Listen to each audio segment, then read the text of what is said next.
Como Destruir a Civilização Ocidental, Peter Kraft. Este não é um audiobook do livro, mas uma análise em que faço ilações, comparações ou exemplificações para com a política do dia, cultura ou eventos atuais, mas não dispensa a leitura da obra no seu todo e nem visa reproduzir as opiniões e pontos de vista do autor. Peter John Kraft é professor de filosofia, mestrado e doutorado na área, é autor de vários livros de temas apologéticos, filosóficos e de cultura e vida social. Sua obra mater, e que ganhou repercussão mundial, foi Como Vencer a Guerra Cultural, lançado no original em 2009, mas também teve outros best-sellers. Sócrates encontra Jesus, Sócrates encontra Kant, Sócrates encontra Hume e outros com um pouco menos de projeção. A razão de ser deste livro é radiografar a atual situação cultural, moral e social da civilização mundial, deslindar esse panorama e propor ações para desinfectar esse mundo poluído. E um apontamento muito oportuno que o autor traz logo de início é que as palavras usadas para expressar um conceito também demonstram o grau ou a raiz de sua deterioração. No caso, o autor persuade que, há um tempo atrás, ao se referir à parte ocidental do mundo, se dizia Ocidente Cristão, ou Sociedade Cristã Ocidental, e depois, por efeito da guerra cultural, todos os veículos de mídia passaram a chamar apenas de Sociedade ou Civilização Ocidental Moderna, ou Ocidente Moderno, etc. A palavra cristã ou cristão ou cristandade foram banidas do vocabulário, com o claro propósito de afastar a mente das pessoas de Deus ou do cristianismo, o que acabou levando a um grave adoecimento moral das sociedades e famílias. E para Peter Kraft, isso está no cerne da deterioração humana pós-moderna. Uma vez que o mundo se perdeu de Deus e deixou a fé, se tornou espiritualmente mais pobre, diz ele, e Deus e a fé passou a valer menos do que uma geladeira, um anestésico, ou qualquer item material assim. E então, dito isso, Kraft busca discutir caminhos e estratégias não para salvar o Ocidente, como ele diz, pois ele nem sabe se o Ocidente tem salvação, como ele mesmo também afirma, mas ele anuncia uma série de medidas salutares que podem sarar e curar diversos setores corrompidos dentro das mentes das próprias pessoas, individualmente. E com isso, ao estancar a ferida em si mesma, as pessoas acabam, por consequência, tratando as feridas sociais coletivas, reequilibrando a ordem da comunidade local e, quem sabe, regional e nacional depois disso. Ele também enumera suas tratativas filosóficas de 1 a 40, abrangendo os tópicos epistemologia, teologia, metafísica, astrologia, ética, política, história. Em epistemologia, ele ressalta a importância de conhecer, da busca em discernir os fundamentos das coisas e da realidade, saber o que as coisas são e o que elas não são. E aqui eu reflito e acho concordância com o que o mestre Olavo de Carvalho já ensinava, que a verdade é aquilo que a realidade te mostra, e disso apreende-se que há uma verdade primordial em todas as coisas, e ela concentra-se na substância dessa coisa e revela-se para que a compreendamos. Ao observar um objeto, uma pessoa ou um fenômeno, aquilo que o objeto, a pessoa ou o fenômeno é, se torna passível de se compreender ou se apreender a partir do que vemos diretamente neles, nas suas características materiais, forma de utilização, na sua finalidade de uso, nos seus aspectos internos e externos. E embora pareça um conceito simples falando assim, a cultura moderna foi assentada sobre a negação desse axioma. Teorias como as de Hegel, Kant, Hume solidificaram as bases para o que viria a ser adotado pela filosofia modernista como negação da realidade ou da verdade. Dialética, dialética negativa, construcionismo, desconstrucionismo. Todas essas imposturas filosóficas deram ao mundo um grau de alienação tão alto que, quanto mais elas estudavam pelos métodos e disciplinas acadêmicas atuais, mais elas são incapazes de reconhecer a verdade e mais negam a realidade. Os mais destacados nesse enredo é a teoria queer, a ideologia de gênero, o racismo estrutural, etc., que no fundo não passam de negação do que a realidade nos mostra. Mas de volta a Crift, ele diz que compreender a diferença entre o saber e o não saber é fundamental para estabilizar a própria mente e criar bases para apreender algo da verdade. E a epistemologia fornece o caminho e direção para isso, para se apreender a partir do reconhecimento de que não sabemos algo e ao invés de inventar novas teorias e hipóteses sobre o que são as coisas, objetos, as pessoas, a gente apenas investiga sua essência ou origem epistemológica e descobrir se há a essencial realidade daquela coisa, sem a necessidade de se criar novas interpretações sobre o mundo, sobre a vida ou as coisas que estão ao nosso redor. E daí, segue-se vários pressupostos no arco de abrangência que Crift assinalou: teologia, história, metafísica, como, por exemplo, o conceito de experiência, ou seja, de onde brota o conceito de valor da experiência, do lugar e aplicabilidade daquilo que vivemos ou que nossos ancestrais viveram e nos legaram. As lições em forma de conhecimento, de sabedoria. Mas Crift também encaixa o prognóstico da verdade através da fé, baseando nos axiomas aristotélicos das 4 causas ou 4 verdades: a causa material, a causa formal, a causa final e a causa eficiente. E para todas essas coisas, e para cada um desses casos, a solução, da ótica do autor, é a conversão da mente, da vontade, do coração e da vida. Coisa que só se faz em Deus, pois quando o indivíduo é privado ou se afasta voluntariamente da verdade, ele perde a possibilidade de contentamento espiritual e passa a se viciar nos prazeres seculares como forma de preencher-se. Mas por meio da conversão dos indivíduos, a cultura também é convertida e a sociedade é curada. Mas não obstante, Crift ressalta que a atual guerra cultural é fundamentalmente travada em torno do tema sexo, ou da liberação sexual, e esse caminho se opõe ao da religião e fé cristã. Por isso o cristianismo é tão combatido na era atual. E em outra parte que faz ligação com essa, o autor atesta que o maior opressor dos seres humanos não é a pobreza, os ricos ou o capitalismo, como afirmam os comunistas, mas o pecado. É o pecado quem verdadeiramente oprime cada ser humano na face desse mundo e o impede de obter uma vida de paz e às vezes também de prosperidade material, pois ao aprisionar-se no pecado, sobretudo os hedonistas, aqueles de teor sexual, de vícios e compulsões, a pessoa investe tempo e dinheiro em formas de manter e ampliar os seus vícios. E isso tira dela a saúde financeira e física e aprende a uma espiral de problemas sem fim. Por isso, ao estimular na cultura as perversões ou liberação sexual, se está oferecendo doses grátis de uma substância que irá prender e viciar essas pessoas. E dali para frente elas serão prisioneiras de seus instintos mais baixos e animalescos. E Crift discorre então a seguir de uma lista de práticas e teoremas que, desde que semeado na nossa cultura, contaminou e vem destruindo tudo que há de bom e correto nesse mundo. E saber quais são essas coisas pode ajudar a resgatar a consciência e nos fazer lutar por aquilo que é justo e verdadeiro. Eis então, e como se notará, elas compõem o substrato do pensamento progressista, seja difundido nos centros universitários pelos professores marxistas ou espalhados em doses homeopáticas pela grande mídia e comentaristas políticos.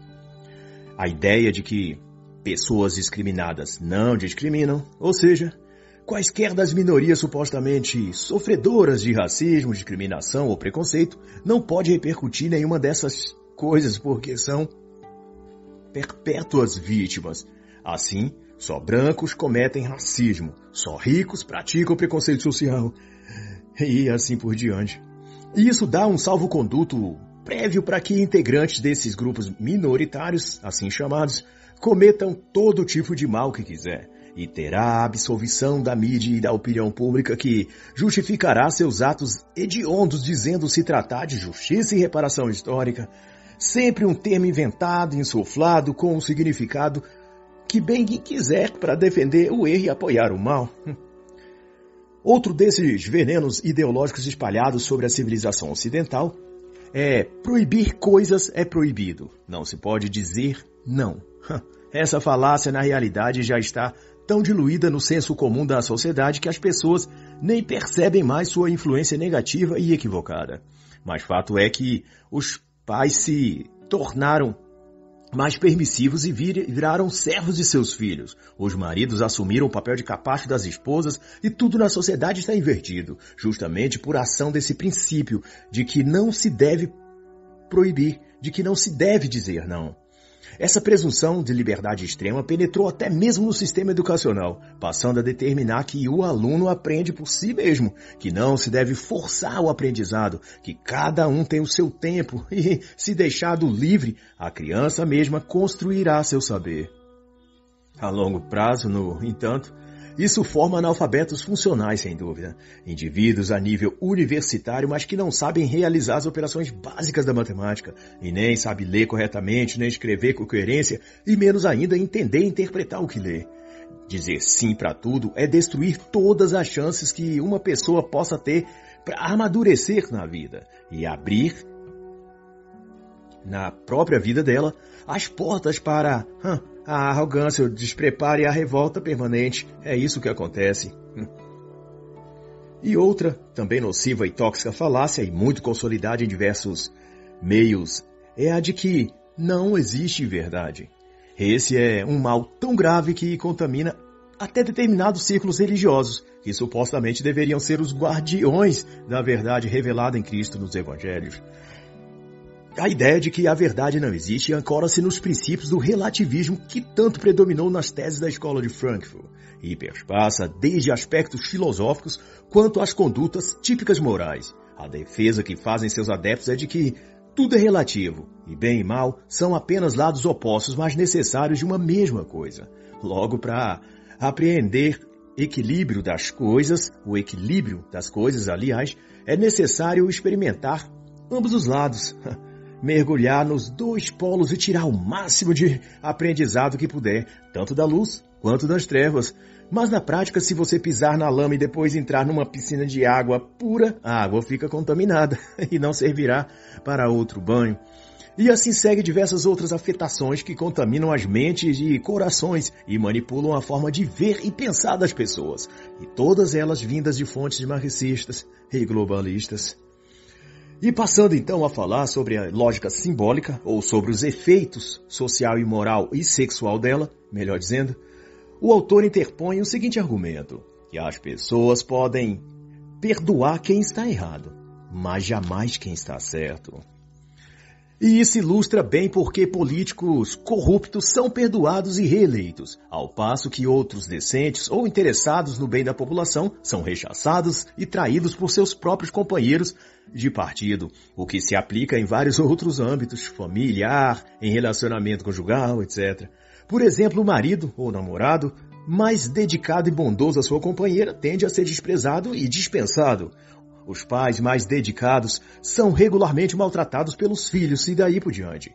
Isso porque, diante de alguém com qualidades que as pessoas ao seu redor não têm, os defeitos delas se destacam e elas acabam tendo de olhar para suas próprias deficiências morais. E isso as irrita porque elas dedicaram tempo e esforço tentando camuflar e esconder esses seus erros e defeitos. E a virtude do justo acabou jogando luz sobre os erros deles. Assim, se ressentem contra aquele que expõe uma beleza de caráter que contraste com a feiura dos vícios e declinações que demonstradas ao seu derredor. E para que foi exposto, isso é imperdoável, a justiça do justo, a retidão do que age com verdade, tudo isso é ofensivo para quem anda no lamaçal dos defeitos. Eles perdoariam qualquer um que tivesse cometido o pior dos erros, mas desprezam furiosamente aquele que demonstrar a menor das virtudes. Mas, porém, essa deturpação dos valores não se tornaria possível não fosse a quebra da lógica aristotélica e sua substituição no campo das ideias pela lógica simbólica. Antes, a razão lógica ancorava-se sobre uma base epistemológica e metafísica. Tudo que se cogitava filosoficamente deveria resguardar uma raiz em algo em algo concreto na realidade, e ao examinar a substância daquilo, se chegaria à contemplação de uma verdade maior e mais profunda, que atingiria dimensões fora deste plano físico-material. Todavia, quando pensadores modernistas conseguiram virar a chave da consciência das massas para outra forma de compreensão das coisas, a inteligência humana foi amputada de sua capacidade de discernir o bem do mal, o certo do errado, dentre outros parâmetros, pois adotou-se um sistema simbólico ao invés de factual, e a lógica perdeu seu elo com o mundo real e concreto, virou um conjunto de símbolos e regras que não necessita de ligação com coisa alguma, ou com quaisquer raiz, na verdade, essência do que seja. Tudo virou pura abstração.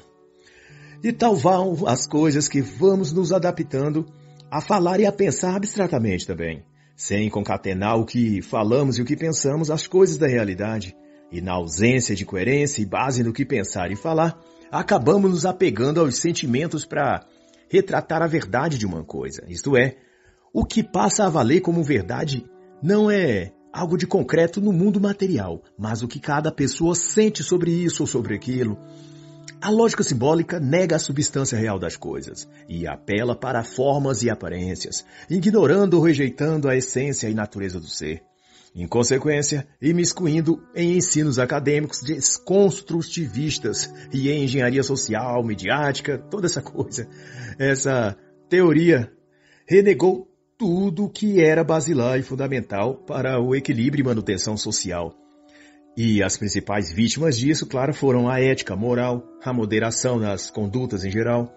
E graças a essa dinâmica pervertida, a sociedade passou a considerar o absurdo e o grotesco como naturais ou normais, e as virtudes anunciadas pela lei natural ou pela fé cristã, por exemplo, como castidade, monogamia, etc., passaram a ser vistas como ultrapassadas, como extremistas, radicais, toda essa verborragia. E no conjunto disso tudo temos um cenário de guerra, uma batalha cultural, onde bem e mal literalmente trava uma luta épica pelas mentes e almas humanas. E no desfecho disso estão em jogo nossas liberdades, família, direito à fé e crença e por aí vai. E para demarcar esse quadro, Peter Craft faz menção à obra de Tolkien, O Senhor dos Anéis, e faz várias comparações entre as personagens da trama e pessoas e situações do entorno político e social moderno. A mídia, diz ele, talvez seja o língua de cobra da corte do rei Théoden, que o enfeitiçava com palavras de encantamento, mantendo-o sob cativeiro ideológico. E nesse caso, Théoden, o rei, seriam os partidos políticos que se curvam hipnotizados e dóceis às mentiras e narrativas falsas que a TV e mídias digitais criam e repercutem. E como consequência, todo o reino de Rohan padecia sob os desígnios do rei enfeitiçado, tal assim como a população sofre pesadamente sob a má gerência dos nossos atuais mandatários políticos no Senado, no Congresso, no Parlamento. Mas seja como for, isso faz parte da guerra cultural. E guerra cultural, na listagem do autor, tomando por empréstimo a sabedoria de C.S. Lewis, se combate com 10 iniciativas. Saber que está em guerra, significa identificar o estágio ou momento cultural que se está vivendo ou que se está passando o mundo. Isso é essencial para discernir como se portar. Se o soldado confundir os sinais de seu adversário e interpretar que ele está hasteando uma bandeira de paz, quando ele estiver apontando uma arma na direção dele, isso será o fim daquele soldado que confundiu a arma com a bandeira de paz. É imprescindível, então, saber ler os sinais e medir a temperatura correta do contexto social. Se o ambiente for de guerra, é melhor que se prepare para a guerra. Qualquer outra postura só irá acelerar a própria derrota. Também deve-se conhecer o inimigo. Nessa parte, o que o autor ensina é a não confundir amigos com inimigos, nem aliados com opositores. Saber identificar ovelhas e lobos pode salvar a vida nessa guerra ideológica do bem contra o mal, da verdade contra a mentira. E outro ponto é enxergar corretamente o tamanho da guerra. Detectar é perceber quais são as forças que o inimigo dispõe contra você. Isso ajuda a ter clareza e dimensão do problema e possibilita traçar uma estratégia correta e adequada com as armas que tiver à disposição. Outra parte importante é saber sobre o que é a guerra. Isso é o motivo pelo qual se está lutando. No fronte de guerra militar, quando os soldados perdem de vista o motivo pelo qual eles lutam, eles perdem no mesmo instante a motivação e passam a não saber por que estão ali. E com isso distraem-se, se rebelam, entram em crise e perdem o propósito e a visão do significado da própria vida deles ou da luta que eles estão travando. Outro ponto é cuidar dos ferimentos. Esse também é um elemento primordial na guerra. E, na batalha cultural, machucados emocionais, cicatrizes não saradas de problemas sentimentais ou familiares ou outro quaisquer, vão impactar negativamente no desempenho do soldado em meio ao confronto. É preciso buscar a saúde psicológica para estar na trincheira totalmente concentrado na missão a cumprir. Também cita-se listar as áreas vitais a defender, isso para não ocorrer de dar pouca atenção ao que é importante preservar e acabar preservando o que é secundário ou dispensável. É conhecer o grau de importância estratégica de cada parte do seu território, é disso que se trata. Também saber quais armas você tem, saber manusear suas armas, ter motivação e desejo pela vitória, todas essas são partes a se dominar numa guerra cultural, segundo o autor. E no mais, Peter Kraft nos diz que tipo de guerra é esta, que nós estamos todos envolvidos. Uma guerra espiritual, afirma ele, e nessa o campo de batalha é na nossa mente, mas é também nas escolas, na educação e nos livros didáticos. Nossa guerra cultural, pondera ele, é apenas uma nota de rodapé da guerra nos céus, entre anjos e demônios pela captura das almas humanas. E também ele conclui dizendo que é isso o que é cultura. Cultivo de almas no solo da sociedade. E a civilização é o corpo da cultura. E a cultura é a alma da civilização. E assim está escrito: assim que se alguém está em Cristo, nova criatura é. As coisas velhas já se passaram, e eis que tudo se fez novo. 2 Coríntios 5:17. E assim é a análise da obra Como Destruir a Civilização Ocidental, de Peter Kraft.